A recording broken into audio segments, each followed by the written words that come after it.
La Segunda Guerra Mundial en color.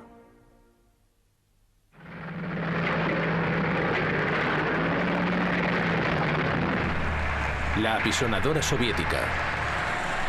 Era el verano de 1943 y en el frente oriental los ejércitos de Hitler se batían en retirada.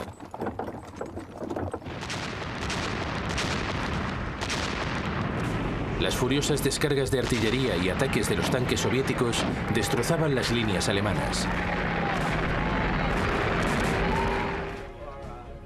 A principios de agosto de 1943, el Ejército Rojo había expulsado a los alemanes de las ciudades de Orel y Belgorod.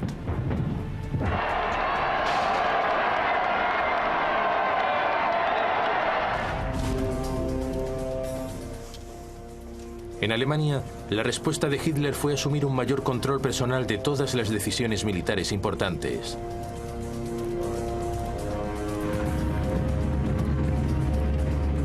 Los efectos se hicieron sentir casi inmediatamente entre las tropas que ocupaban la estratégica ciudad de Kharkov.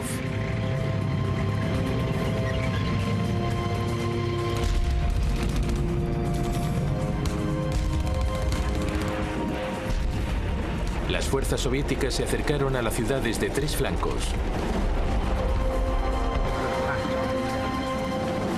El comandante alemán Erich von Manstein ordenó una retirada táctica.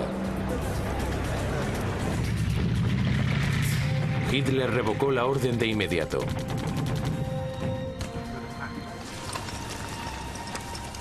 Los alemanes se atrincheraron.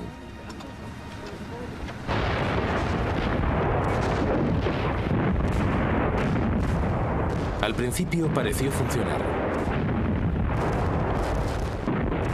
Durante varios días repelieron los repetidos ataques soviéticos.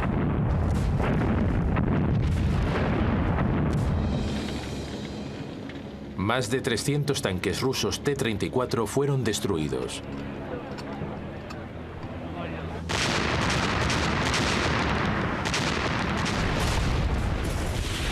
Pero a finales de agosto de 1943, las posiciones alemanas se habían visto desbordadas.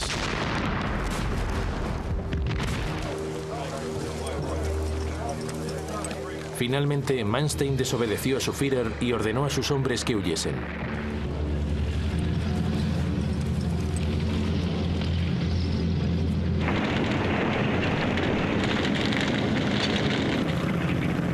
El Ejército Rojo se adentró en las ruinas de Kharkov al día siguiente. Aquello marcó el inicio de una gigantesca ofensiva soviética a lo largo de un frente de casi 2.500 kilómetros. Se extendía desde Rostov en el sur hasta Smolensk en el norte.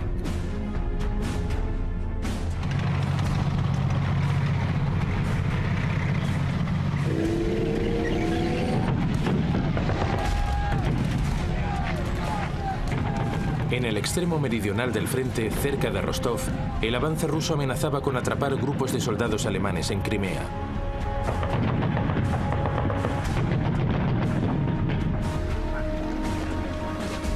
Una vez más, Manstein solicitó permiso para la retirada. La única respuesta que recibió fue un mensaje de Hitler: no haga nada, yo mismo iré allí. Pero nunca lo hizo. Los militares alemanes se vieron obligados a otra retirada caótica en el último minuto.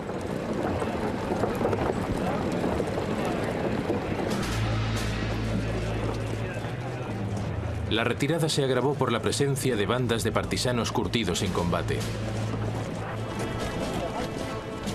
Los alemanes respondieron con la ferocidad predecible.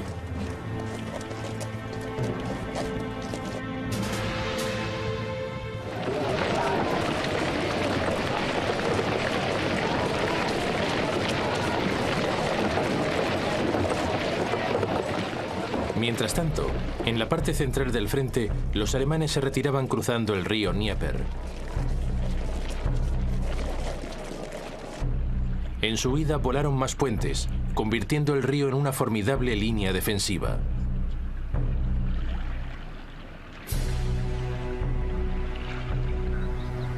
Posteriormente se atrincheraron en la orilla occidental. La respuesta de Stalin fue ofrecer la mayor condecoración de la Unión Soviética al primer soldado del Ejército Rojo que cruzase el río. A principios del otoño de 1943 ya se habían establecido varias pequeñas avanzadillas en la orilla controlada por los alemanes.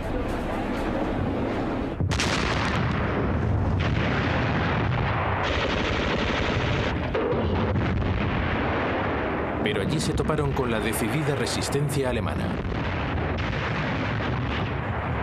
Los combates se extendieron por todo el Dnieper a lo largo de octubre de 1943.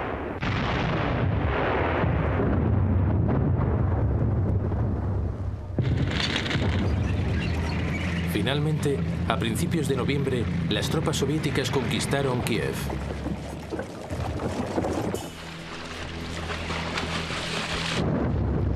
A lo largo del río, los alemanes fueron expulsados de sus posiciones defensivas y se vieron obligados a retirarse más hacia occidente.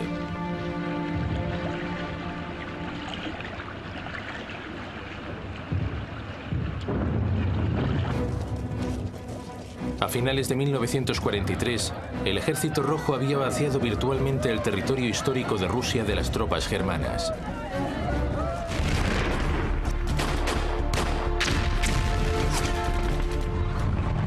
A principios de enero de 1944, las fuerzas del primer frente ucraniano avanzaron desde el norte hacia la ciudad de Korsun.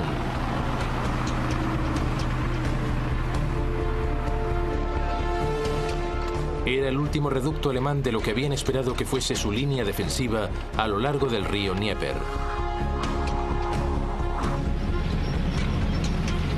12 días más tarde, las tropas del segundo frente ucraniano avanzaron desde el sur.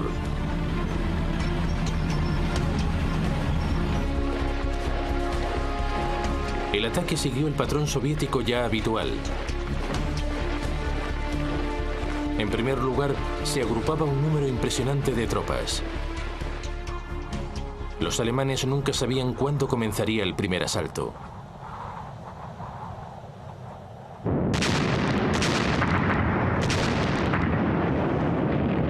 Posteriormente, se producía una devastadora descarga de artillería.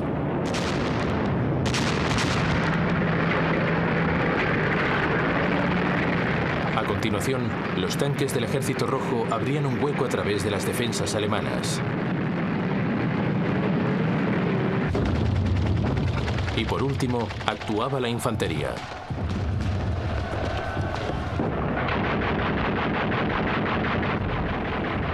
En Korsun quedó claro desde el primer momento que los alemanes se iban a ver superados.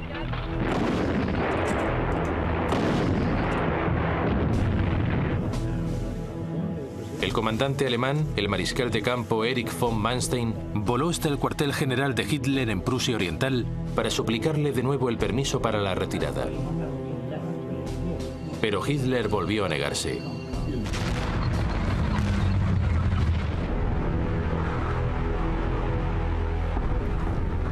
Cuando Korsun cayó finalmente, los alemanes habían perdido alrededor de 30.000 hombres.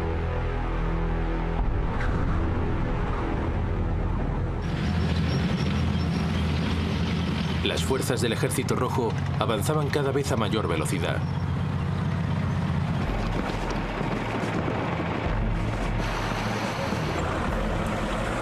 Ese avance era posible gracias a las flotas de camiones, la mayoría proporcionados por los Estados Unidos, que permitían la llegada de suministros a sus fuerzas. Los rusos también dominaban el cielo.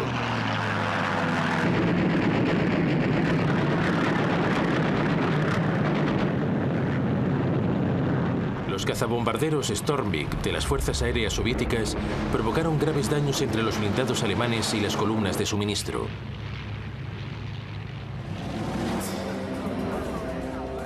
Pero Hitler se negaba a contemplar la posibilidad de la derrota y anunció una nueva versión de su política de no retirada.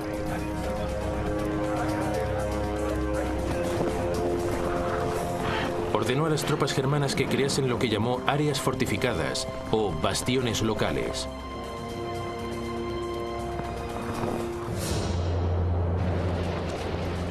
Una de las primeras pruebas de esa nueva estrategia se produjo cerca de la ciudad ucraniana de Kamenets-Podolsky. 20 divisiones de Panzers corrían el peligro de quedarse cortadas. Pero Hitler lo declaró zona fortificada y se negó a permitir su retirada.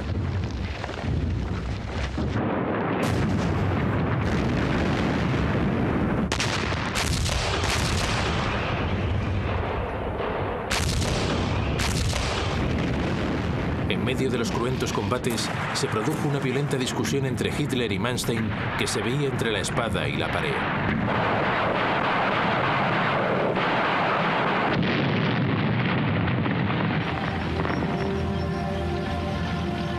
Finalmente, Manstein impuso su criterio y los Panzers recibieron permiso para dispersarse.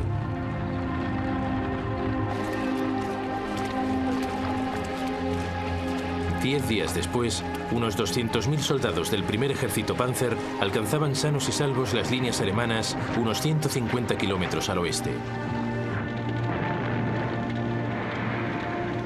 Pero habían perdido la mayor parte de su equipamiento pesado y sus armas. Las solicitudes de retirada de Manstein habían agotado la paciencia de Hitler. El mariscal de campo fue despedido.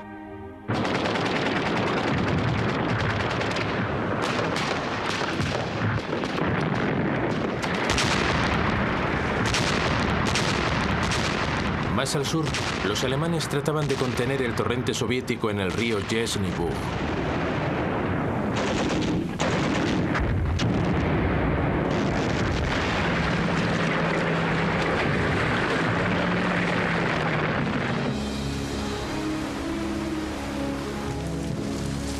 Fracasaron, y un número importante de soldados quedaron atrapados tras las líneas rusas en el puerto de Odessa, en el Mar Negro. También ellos corrían el peligro de quedarse cortados. A principios de abril de 1944, Hitler lo declaró zona fortificada. Pero las tropas alemanas le ignoraron y huyeron de la ciudad.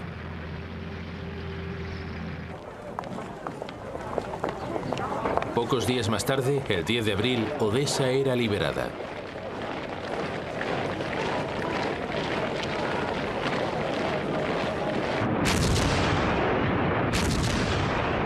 Stalin estaba ganando en todos los frentes. Ahora ya podía centrar su atención en la ciudad del norte de Rusia que había padecido el acoso nazi durante años.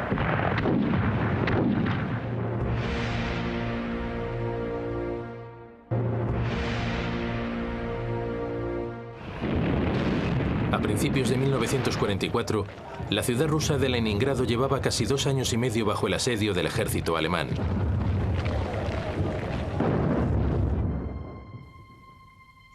Durante el primer invierno, casi 500.000 de personas murieron de hambre.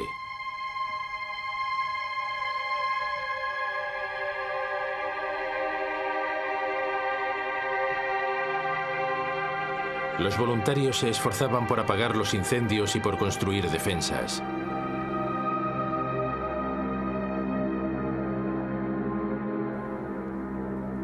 Pero en 1944, la vida en la ciudad se había vuelto casi insoportable.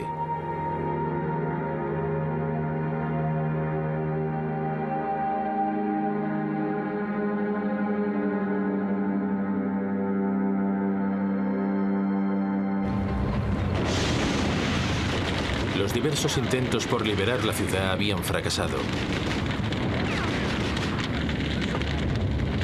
Uno de ellos, en 1942, condujo a la captura de más de 50.000 soldados del segundo ejército de choque soviético.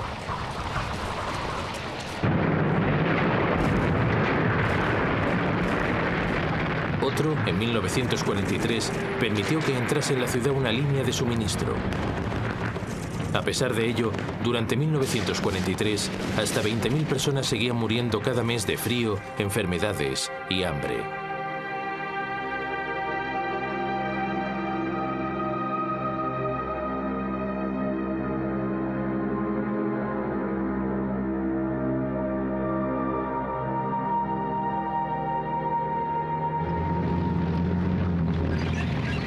En enero de 1944, sin embargo, con los alemanes retirándose precipitadamente, Stalin centró su atención en la difícil situación de la ciudad.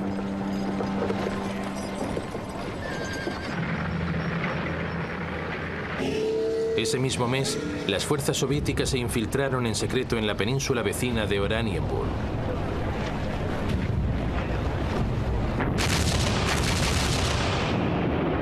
El ataque contra las posiciones alemanas comenzó con un furioso bombardeo de 65 minutos.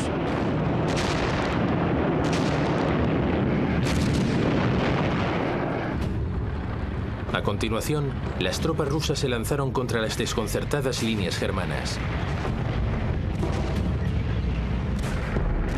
Al mismo tiempo, otra fuerza soviética atacaba desde el nordeste de la ciudad. También ellos lograron atravesar las líneas germanas.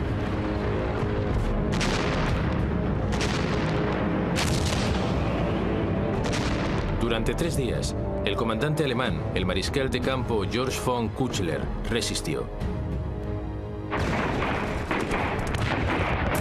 Finalmente, solicitó a Hitler permiso para retirarse. Hitler, como siempre, se negó.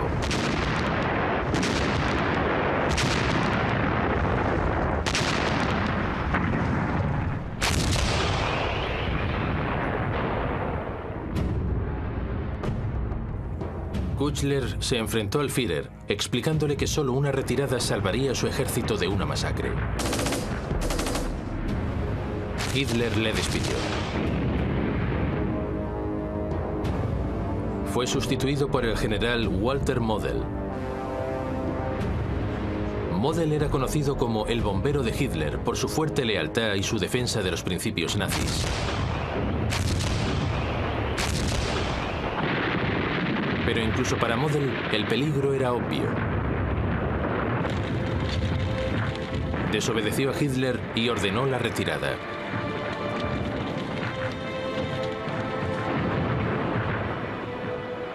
Después de 2 años y medio, al fin se había levantado el asedio de Leningrado.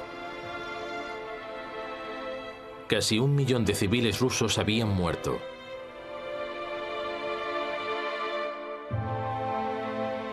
El alivio en la ciudad fue inmenso.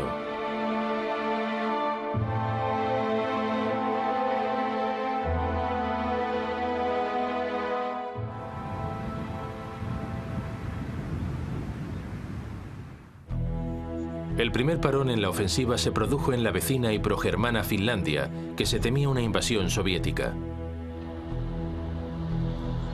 En marzo de 1944, una delegación finlandesa secreta llegó a Moscú para discutir la paz.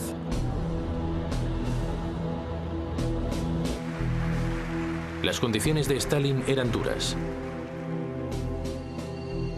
Exigió la región de Petsamo, en el extremo norte de Finlandia, una zona rica en níquel, un importante ingrediente para la fabricación de aleaciones de metal.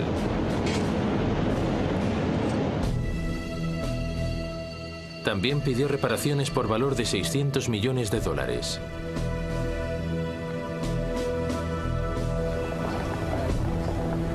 Los finlandeses se negaron y se prepararon para la invasión soviética. Pero Finlandia podía esperar.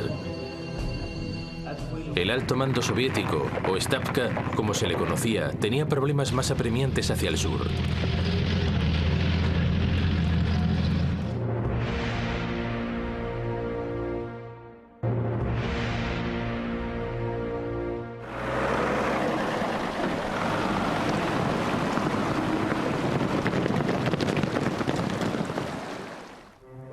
La ofensiva del Ejército Rojo en Ucrania a finales de 1943 había atrapado a 120.000 soldados alemanes en Crimea.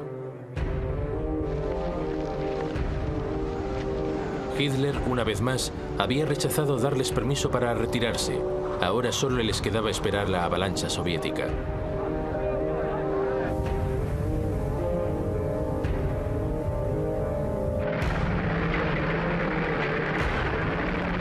Esta se produjo a principios de abril, 2 meses después de que se levantase el asedio de Leningrado.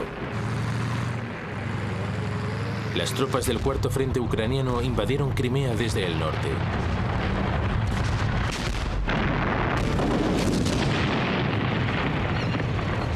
Al mismo tiempo se producía un ataque de distracción por el extremo oriental de la península.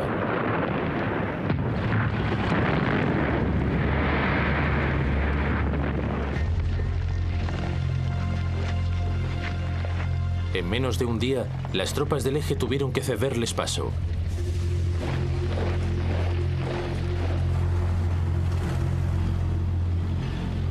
Se recluyeron en el puerto de Sebastopol y Hitler ordenó que la fortaleza de Sebastopol resistiese hasta el último hombre.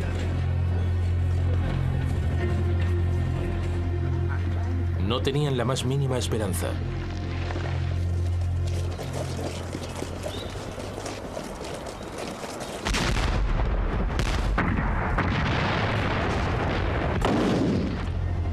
Al cabo de 2 semanas de asedio, las tropas germanas fueron evacuadas por mar. 40.000 hombres lograron escapar. Pero unos 30.000 combatientes se quedaron atrapados en el puerto. Se retiraron a las playas del sur de la ciudad, esperando ser rescatados por más barcos alemanes. Pero eso nunca ocurrió. La evacuación fue interrumpida por un bombardeo de la artillería soviética.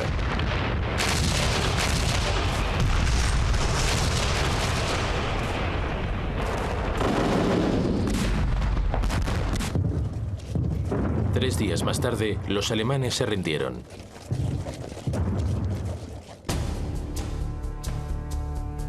Mientras tanto, en la parte noroccidental del país, los alemanes todavía ocupaban buena parte de lo que hoy es Bielorrusia.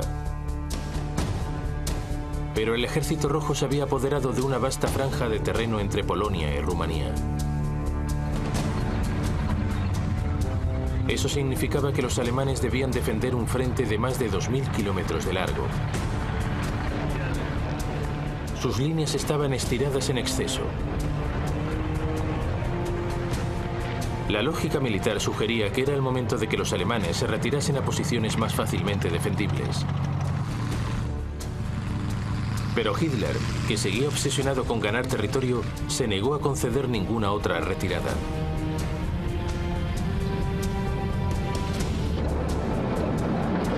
El ejército alemán iba a seguir pagando un alto precio por las ambiciones constantes y poco realistas de Hitler.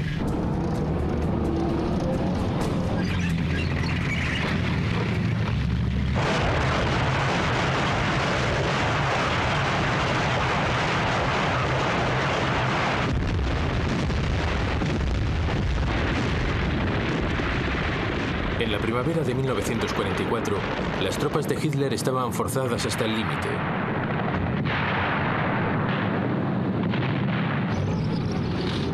Por todo el frente oriental, sentían la imperiosa necesidad de la llegada de refuerzos.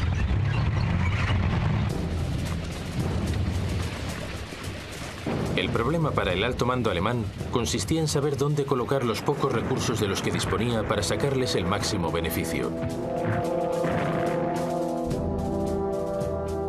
Los informes de inteligencia alemanes sugerían que la siguiente gran ofensiva del Ejército Rojo se produciría en Bielorrusia. Pero Hitler no estaba de acuerdo. Estaba convencido de que Stalin golpearía el sur para apoderarse de los yacimientos petrolíferos rumanos. Los dos estaban equivocados, al menos en un primer momento. A principios del verano, el Ejército Rojo centró al fin su atención en Finlandia.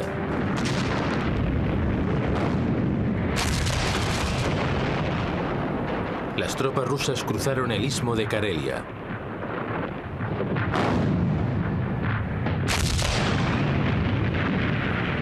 Tras 2 días de combates, los finlandeses se vieron obligados a retirarse.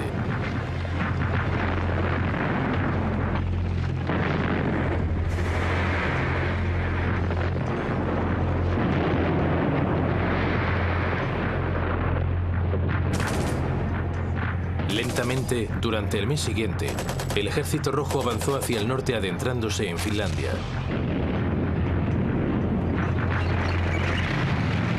En agosto de 1944, todo había acabado y los finlandeses pidieron la paz.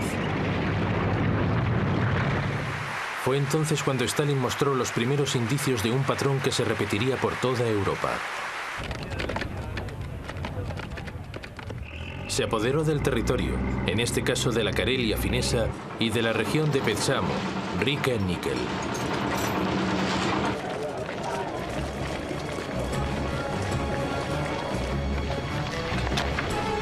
A continuación, Stalin centró su atención en Europa Central.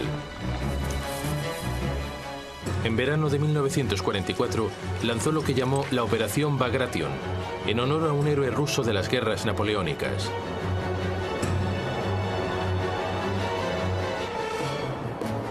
A las 5 de la mañana del 22 de junio, exactamente 3 años después de la invasión de la Unión Soviética por parte de Hitler, los cañones del Ejército Rojo iniciaron un feroz bombardeo contra las fuerzas germanas en lo que hoy es Bielorrusia.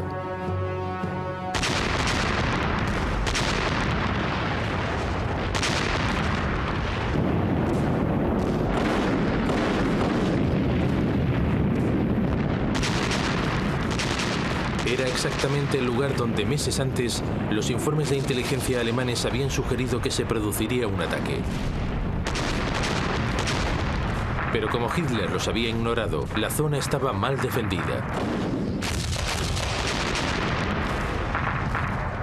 Fue otro de sus errores.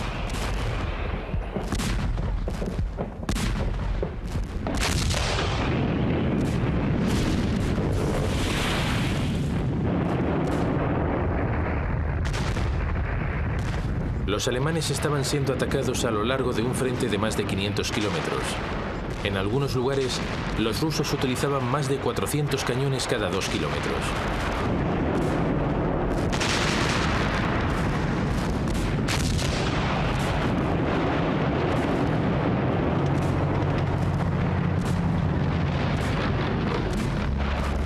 Tras la descarga llegó, como siempre, un torrente de tanques e infantería soviética que aplastaron las defensas alemanas.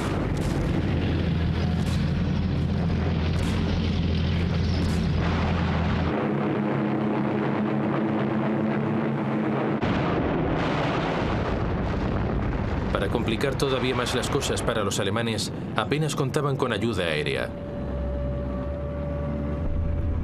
Buena parte de la Luftwaffe seguía enredada en la defensa del territorio alemán.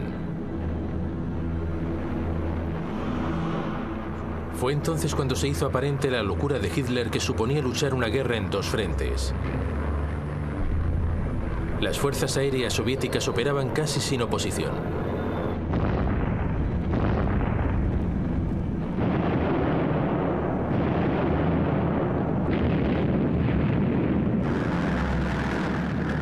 Los aviones rusos golpearon mucho más allá de las líneas alemanas, cortando sus comunicaciones y hostigando a sus refuerzos.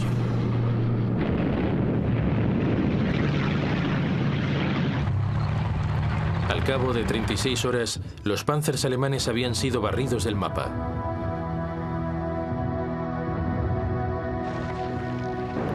Unos 50.000 hombres se enfrentaban a la posibilidad de quedarse acorralados en la ciudad de Vitebsk.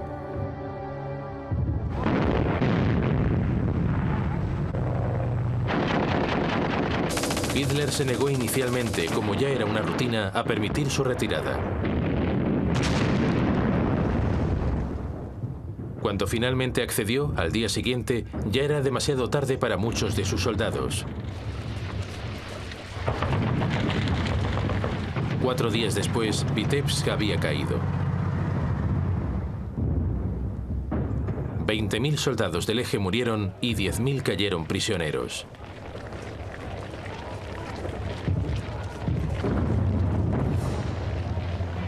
Más al sur del frente bielorruso se repitió el mismo patrón. Hitler, furioso, despidió a su general, el mariscal de campo Ernst Busch. Una vez más lo sustituyó por su favorito, el recientemente ascendido mariscal de campo Walter Model. Pero no supuso ninguna diferencia. Las ciudades caían una tras otra.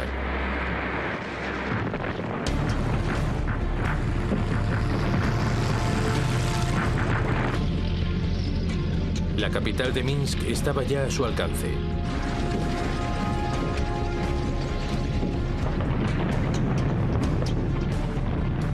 Dos días más tarde, el Ejército Rojo rodeaba la ciudad.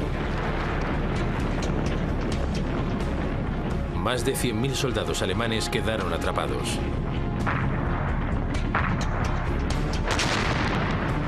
Las fuerzas soviéticas les bombardearon.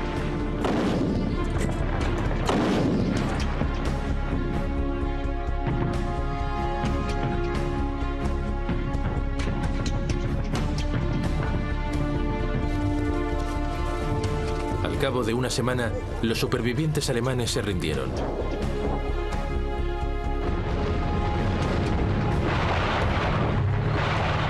El incontenible avance ruso continuó por los estados bálticos.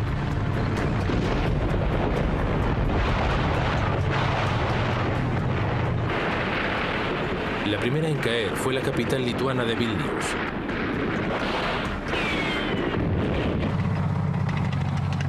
Los alemanes se batían en retirada por todo el frente oriental. Tras ellos dejaban ciudades y campos totalmente arrasados.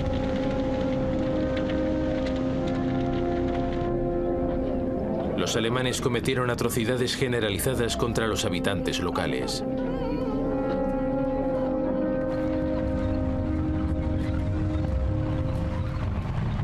Sin embargo, nada podía preparar al Ejército Rojo para lo que estaban a punto de descubrir.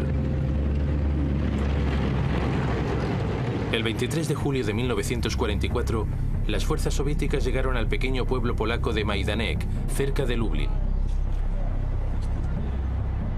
Allí se toparon con la primera evidencia de la solución final de Hitler, el campo de exterminación de Majdanek. Se trataba de un campamento diseñado para el asesinato de judíos a escala industrial. Pero cuando se filtraron los primeros informes soviéticos de lo que habían encontrado, los aliados occidentales simplemente los rechazaron.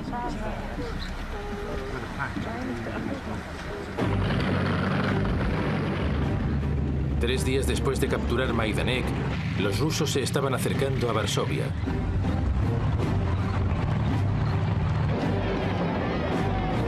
Allí el Ejército Rojo hizo un alto en el camino. Stalin se preparó entonces para hacer lo mismo que había hecho antes Hitler, apoderarse de los territorios, no en el nombre del Lebensraum, sino en el del comunismo.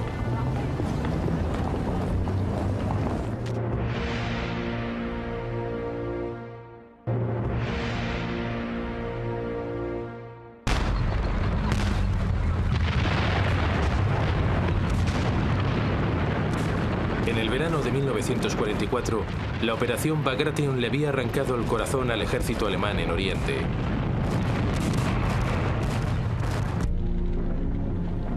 Más de 300.000 soldados del eje habían muerto.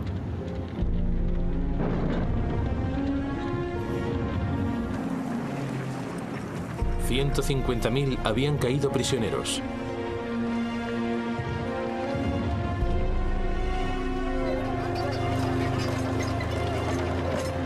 El Ejército Rojo se detuvo y se atrincheró en el río Vístula, al sur de Varsovia.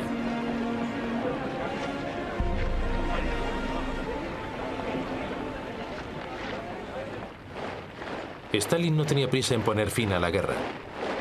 Con Europa sumida en el caos, se daban las condiciones ideales para la difusión del comunismo.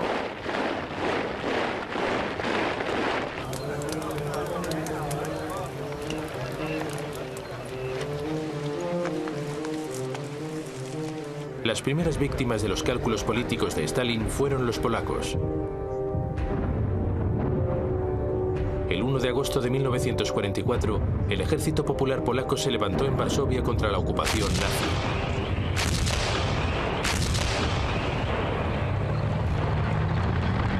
Pero necesitaban desesperadamente ayuda.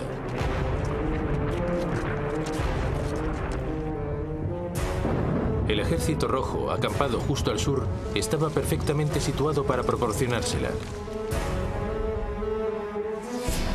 Pero Stalin consideraba al Ejército Popular Polaco demasiado cercano al gobierno polaco en el exilio de Londres y hostil al comunismo.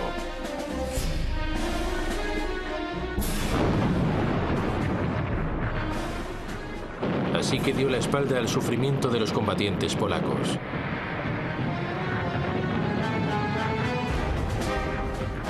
Estos fueron aplastados con una terrible brutalidad. Los alemanes no serían expulsados finalmente de Polonia hasta la intervención del ejército ruso en enero de 1945.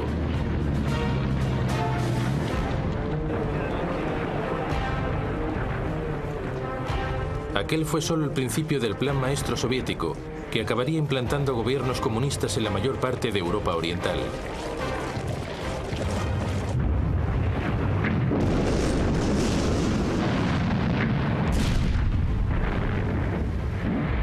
Al norte, los contingentes del Ejército Rojo seguían expulsando a los alemanes de los estados bálticos, que posteriormente se incorporarían a la Unión Soviética.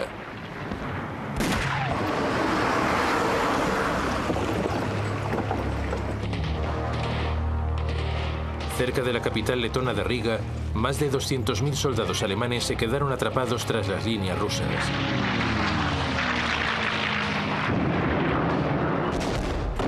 Pero Hitler, todavía decidido a aferrarse a su Lebensraum, rechazó aprobar la retirada.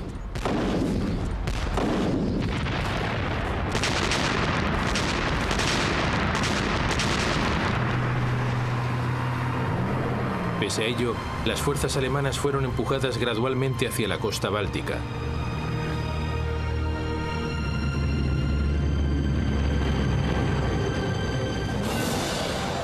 A mediados de octubre de 1944, los alemanes acabaron apiñados en la península de Curonia, al oeste de Riga. Allí permanecieron aislados durante el resto de la guerra hasta que finalmente se rindieron ante las fuerzas soviéticas.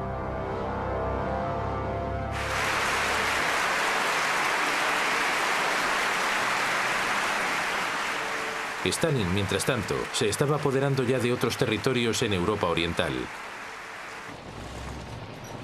Podría haber avanzado directamente hacia el oeste en dirección a Alemania. En cambio, unidades del Ejército Rojo avanzaron hacia el sur en una amplia ofensiva sobre los Balcanes.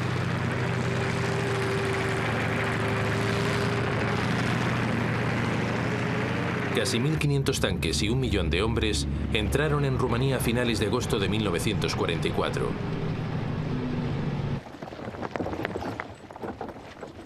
Las fuerzas defensoras del eje contaban con menos de 400 tanques y apenas 800.000 soldados.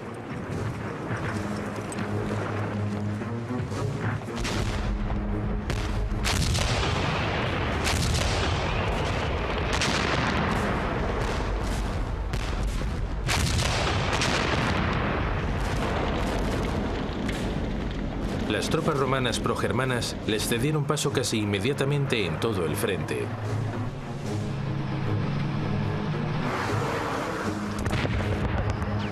Tres días más tarde, amplios grupos de soldados alemanes se rindieron cerca de Kishinev. Hitler emitió el mandato habitual: nada de retiradas.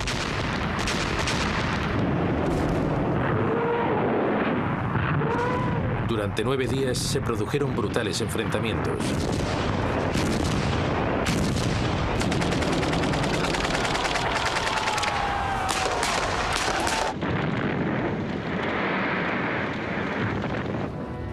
Más de 180.000 soldados alemanes murieron o cayeron prisioneros.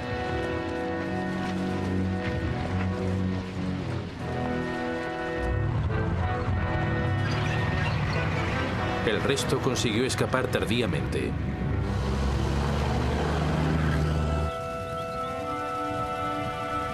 A finales de agosto, fue arrestado el dictador rumano progermano, el mariscal Ion Antonescu. Rumanía se rindió.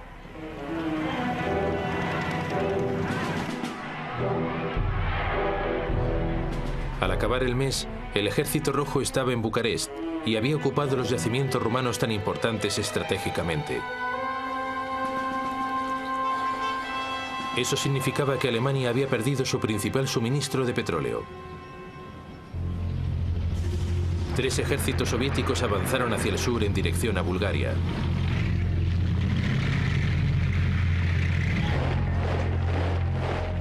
Bulgaria había intentado mantenerse neutral, pero pronto fue engullida también por el Imperio Soviético.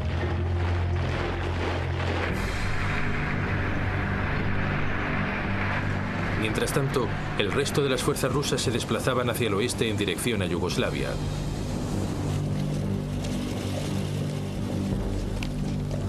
Los soldados alemanes situados más al sur, en Grecia, corrían el riesgo de quedar aislados.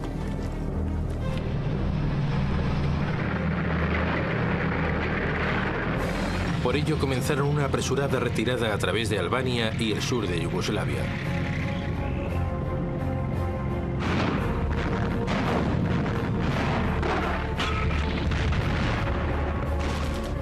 Durante el trayecto, sufrieron el acoso de los partisanos albanos y yugoslavos.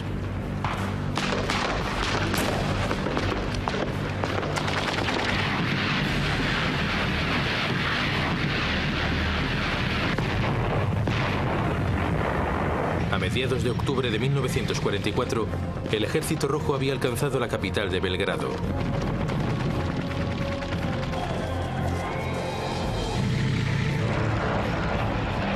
Solo entonces comenzó a avanzar hacia el norte y el oeste en dirección a Hungría primero y a Alemania después. A Hungría llegaron refuerzos alemanes para apoyar al gobierno de Paja pro-nazi, pero el Ejército Rojo se impuso sobre ellos.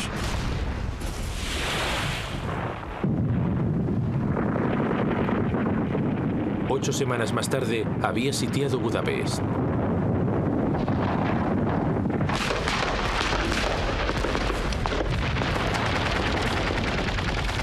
El asedio duró 6 semanas antes de que el gobierno progermano se derrumbase. A finales de 1944, la mayor parte de Europa Oriental estaba bajo el dominio de Stalin. Sus tropas dominaban los estados bálticos y Polonia, Rumanía y Bulgaria. Fuerzas prosoviéticas gobernaban en Yugoslavia y Albania. Hungría y Checoslovaquia estaban ya en su punto de mira. Stalin había implantado con éxito las bases de un futuro bloque soviético. Ahora podía por fin avanzar hacia Alemania. Pero en el oeste, las fuerzas aliadas también se acercaban a la frontera alemana. Comenzaba la carrera por ser los primeros en ocupar Berlín.